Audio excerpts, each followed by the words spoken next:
আমরা পীর মানি, কোন ভণ্ড পীর মানতে পারি না। এখন তো পীরের ব্যবসা চলতেছে, নাউজুবিল্লাহ মিন যালিক।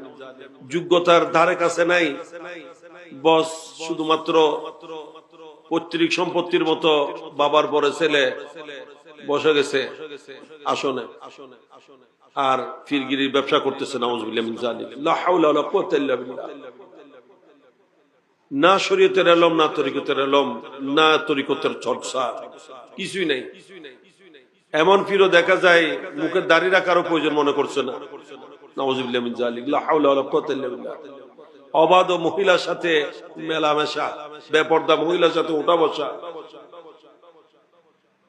এইগুলা করে করে সুন্নিয়তকে ধ্বংস করছে।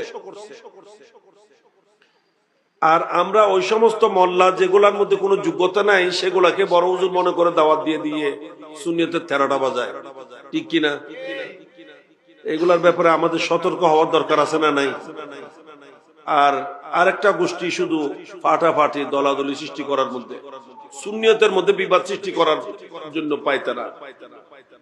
আমরা আমাদের ইমামকে মানছি না, আমাদের মহান ইমাম ইমামে শেরেবাংলা রাহমাতুল্লাহ আলাইহি সেই বাণী সুন্নিয়ত পীর ভিত্তিক নয়, সুন্নিয়ত আকীদা ভিত্তিক।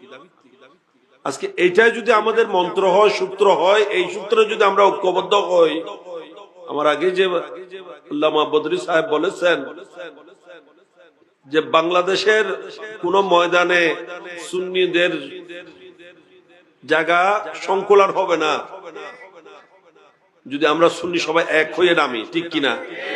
এখনো বাতিল 70-72 দল হয়েছে জেরি, তারপরও হিসাব করলে এখনো সুন্নির দল বাড়ি, এখনো সুন্নির দল বাড়ি।